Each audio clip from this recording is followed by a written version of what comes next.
Hola, mi nombre es Mercedes Ávila y hoy les voy a hablar un poco sobre cómo hacer una anamnesis psicodinámica. Como ya sabemos, tenemos el caso de Sasa, una mujer soltera de 22 años que asiste a consulta por violencia psicológica y física de parte de un narcisista. Vamos a construir la anamnesis. La primera parte es la identificación del paciente. Aquí se registran los datos generales del entrevistado, como el nombre, la edad, el sexo, la nacionalidad, fecha de nacimiento, ocupación, domicilio, religión, etc. Estos datos corresponden a la pregunta ¿quién es la persona que está frente a mí?, que identifican al paciente como único. También en este apartado se incluyen datos sobre la entrevista, como la fecha, el lugar, el número de sesiones y el nombre del entrevistado. También la fuente de información, quién da la información, la fuente de referencia, quién conecta al paciente con nosotros. La segunda parte es la descripción del paciente. En este apartado integra toda la parte descriptiva con respecto a la persona del paciente, por lo que está dividida en varios incisos. La primera serían las características físicas, sexo, edad aparente, estatura, complexión, color de piel, color de cabello, hombros, peinado, brazos, uña, busto, cintura, pierna. El estado de higiene personal, la limpieza general del paciente, si tiene una vestimenta adecuada y inadecuada a su forma de vestir, la higiene de las prendas de vestir, qué prenda trae, si es pantalón, blusa, suéter, etc. Su atuendo, si es formal, deportivo o casual, y si trae algún otro objeto como una joyería o una cartera. También la expresión del paciente, la expresión general del cuerpo, si es rígida, también la postura, si es encorvada o erguida, la actitud del paciente, si es cooperativa, si es seductora, si es defensiva, bromil, hostil, evasiva. La tercera parte es el motivo de la consulta. En este inciso se escribe de manera resumida los síntomas generales, los motivos principales o conflictos que llevaron a la persona a la consulta inicial, que responden a las preguntas que le pasa al paciente exactamente, por qué acude el paciente a buscar ayuda terapéutica o qué fue lo que lo movió. Continuamos con la parte 2, el antecedente del problema. Este apartado es una continuación del video anterior. Aquí se busca responder preguntas como desde cuándo le pasa, cómo se fue generando el problema actual, qué pasó para que llegara a la situación actual, la periodicidad con la que se presenta. También es importante anotar cómo era su personalidad antes del problema y cómo el problema ha afectado actualmente las actividades cotidianas y las relaciones personales del paciente. Infancia y niñez, proceso de explorar desde el momento de la concepción, situaciones y condiciones que prevalecieron, aceptación o rechazo del embarazo en la etapa prenatal, perinatal y postnatal. Datos sobre la lactancia, hábitos alimenticios, destete, desarrollo inicial, andar, hablar, desarrollo lenguaje, desarrollo motor, signos de necesidades no satisfechas, ansiedad por separación, masturbación, personalidad infantil, vergonzoso, inquieto, hiperactivo, retraído, abierto, fantasías sexuales. En el otro apartado es la educación, la primera historia escolar, sentimientos ante el hecho de ir a la escuela, la adaptación inicial, datos sobre la actitud, disciplina, evolución de las actitudes, cómo fue organizado sus sentimientos sociales, morales, religiosos, estéticos, cómo vivió la crisis de esta etapa, episodios de rebelión, sumisión, conflictos, independencia, interdependencia, su comportamiento inestable, desequilibrado, hiperactivo, depresivo, crisis de identidad personal, relación con la familia, amigos, autoridad de pareja, uso de alcohol, drogas, entre otros, sentimientos de ansiedad, intereses sociales. En este apartado, que es la historia familiar, es fundamental para la elaboración de la psicodinámica, pues aquí se notan datos de sus relaciones con sus objetos que son fuentes de génesis y de los conflictos y problemas actuales del paciente. Aquí se describe la característica de los padres, hermanos, abuelos, tíos, otras personas parientes significativas a lo largo de la vida del paciente, así como el tipo de relación establecida con ellos. Hay que percatarse del clima familiar presente en el momento en que se inicia la vida del paciente, así como los antecedentes positivos y negativos de la familia que condicionan la evolución del paciente, las actitudes de los padres hacia el sexo, trabajo, enfermedad, religión, educación, ambición, dinero, interdependencia, actitudes de los padres, el manejo familiar de los afectos, etc. También está el entorno social, económico, cultural y religioso en los que se desarrolló el paciente, los antecedentes patológicos, hereditarios o padecimientos específicos, fallecimientos, psicopatías como infidelidades, suicidios, divorcios, también los datos de la madre y el padre, anotar su edad, su ocupación, su estado de salud mental y física, los principales rasgos de su personalidad, los datos más relevantes de su historia familiar, personal y la manera como se relacionó con el paciente en la infancia y en los periodos subsecuentes. Anotar si hubo periodos de separación temporal durante la infancia del paciente, su duración y las circunstancias en las que se llevaron a cabo. Si la madre murió, anotar la causa de muerte y cuándo ocurrió, así como el efecto que tuvo en el paciente. Cambios de residencia, con quién vive, cómo es su ambiente, hasta qué edad vivió allí, cuáles son las relaciones con sus vecinos o familiar, datos sobre el ambiente, si hay abandono, sobreprotección, cómo se adapta el paciente a tales situaciones, aislamiento, conducta impulsiva, berrinche, fuga. trabajo, en este caso no hay trabajo, antecedentes y enfermedades, qué enfermedad o accidentes ha sufrido, vida sexual, aquí se hará una descripción de su desarrollo psicosexual, curiosidad y fantasías tempranas, masturbación infantil, juegos sexuales, primeras informaciones y actitudes de cómo conocimiento de las mismas, tipo de preparación, aparición de caracteres sexuales secundarios, presentación de la menstruación, masturbación, sueños húmedos, su actitud hacia ellos, su actitud hacia el sexo opuesto también, ansiedad, entre otras. Para finalizar, los hábitos e intereses, cuáles son sus hobbies, si toma alcohol, fuma, sus relaciones sociales y cómo se comporta, actitudes frente a la enfermedad, también cómo se siente el paciente ante esta enfermedad, como si es consciente de su padecimiento, sus sueños, si tiene alteraciones del sueño, aspecto de su vivienda, qué tipo de vivienda es, si tiene las comodidades y cuántos miembros conviven con la paciente, y las conclusiones. Aquí se pone la hipótesis de lo que se presume que el paciente tiene. Se da un diagnóstico presuntivo de acuerdo a los datos.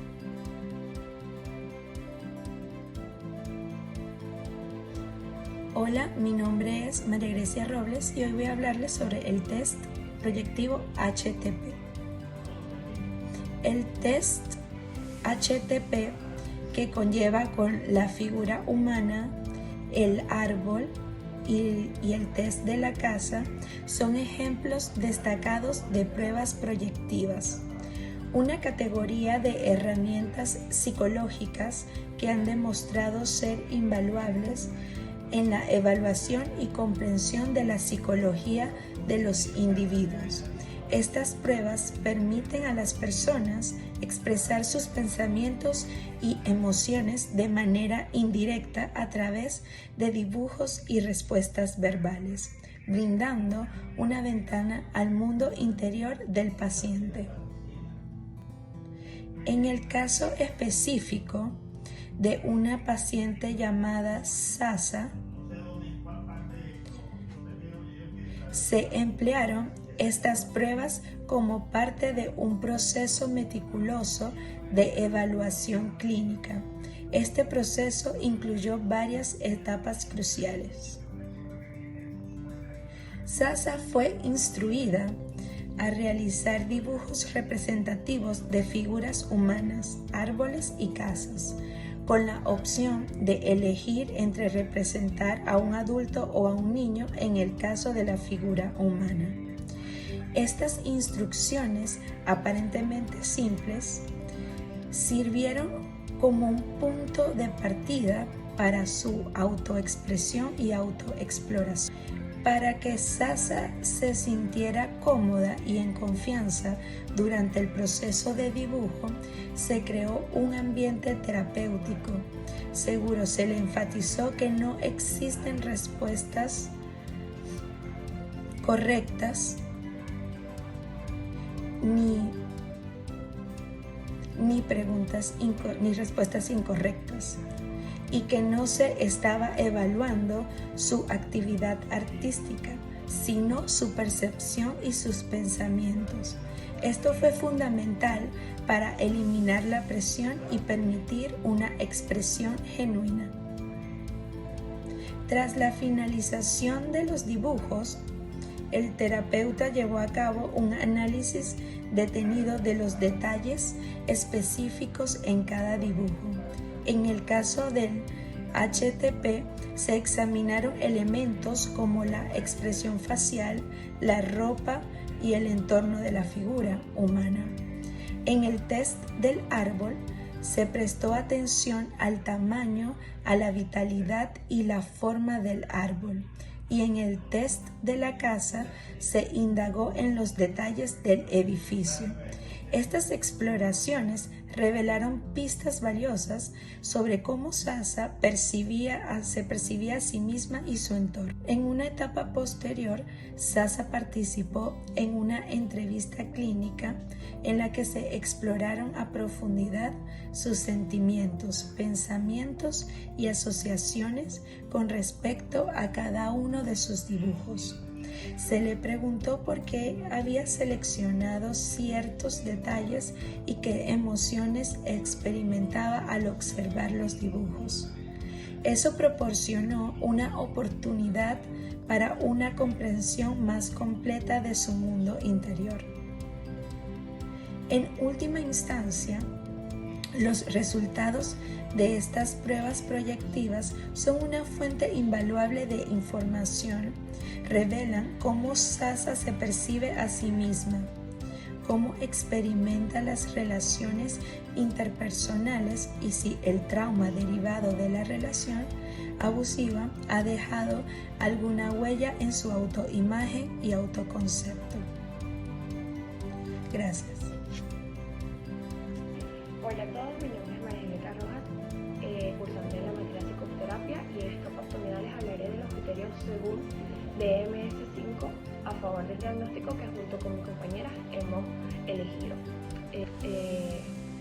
Tenemos en este caso una joven de 22 años que presenta sintomatologías de trastorno TEPT, que viene siendo trastorno de estrés postraumático. Esto se da a través de haber sido una víctima de violencia sexual y maltrato psicológico por parte de su expareja. En este caso, Sasa, que es el nombre de nuestra paciente, ha estado expuesta a acontecimientos traumáticos en el que existieron amenazas para su integridad física y emocional. Es importante destacar que se estudiaron los criterios diagnósticos del manual de DSM-5 y se comprobó que Sasa cumplía con los de trastorno de estrés postraumático. De acuerdo a la sintomatología presentada, la misma evidencia la presencia de criterios que cumplen con el trastorno anteriormente descrito, dentro del cual se pueden mencionar la exposición a un evento traumático de manera directa, con la influencia de violencia física y emocional que experimentó en su relación pasada. En general presenta síntomas de instrucción asociados al suceso, entre ellos recuerdos y sueños angustiosos recurrentes, alteraciones negativas cognitivas y del estado de ánimo, percepción distorsionada y persistente de la causa o las consecuencias del suceso traumático, acusándose a sí misma o sintiéndose culpable por permitirlo, también alteración importante del sueño y problemas de concentración. Para esto tenemos un plan de tratamiento basado en el enfoque psicodinámico.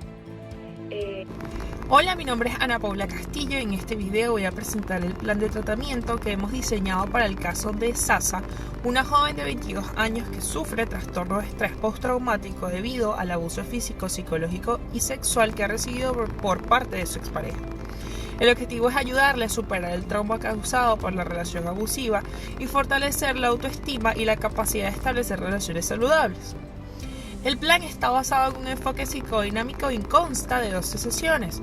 En las primeras se realiza una entrevista clínica y la anamnesis para recabar información sobre la historia personal, familiar y social del paciente, también descubriendo los hábitos de interés y valores y creencias. En la semana 3 se aplicará el test proyectivo HTP Casa, Árbol, Persona, el cual consiste en pedirle al paciente que dibuje una casa, un árbol y una persona para analizar los elementos, las formas y detalles de cada dibujo y así poder explorar aspectos de la personalidad y su relación con el entorno familiar, social y afectivo. En la semana 4 se comunicará el diagnóstico y se establecerá un contrato terapéutico con el paciente explicándole los objetivos y las técnicas de la terapia. En la semana 5 se proponen las técnicas de libre asociación e interpretación de sueños para facilitar la expresión y el procesamiento de las emociones asociadas al trauma de manera libre y sin censura. Para la semana 6 se aplicará la técnica de análisis de resistencias para explorar barreras psicológicas que pueden dificultar el proceso terapéutico. En la semana 7 se facilitará la construcción de la historia familiar y las relaciones anteriores de Sasa para comprender cómo pudo influir esto en su relación con el abuso y sus creencias sobre sí misma a través de una línea de vida. En la semana 8 se aplicarán los significados y creencias que ella ha construido a partir del trauma mediante las técnicas de la carta no enviada y la visualización guiada. Y para la semana 9 se aplicará la técnica de la silla vacía para ayudarle a enfrentar y a liberar sus emociones y pensamientos negativos respecto a su abusador en un entorno controlado y seguro. En la semana 10 se aplicará la técnica del juego de roles para facilitar el desarrollo de habilidades sociales y comunicativas mediante estrategias efectivas para interactuar con otros. Así también se ha propuesto un análisis de transferencia y contratransferencia para la semana 11, para comprender las dinámicas que surgen en la relación terapéutica, así como establecer relaciones saludables en su vida cotidiana. Para culminar el plan de tratamiento en la semana 12 nos hemos enfocado en preparar a Sasa para la alta terapéutica. Para este enfoque se ha evaluado su progreso, que se ha identificado posibles dificultades y se ha elaborado un plan de prevención de recaídas. Finalmente, como recomendaciones al caso, se propone al paciente continuar el seguimiento terapéutico para consolidar sus avances realizados, aplicar las estrategias aprendidas y buscar apoyo cuando ya lo necesite, así como participar en actividades que le aporten satisfacción.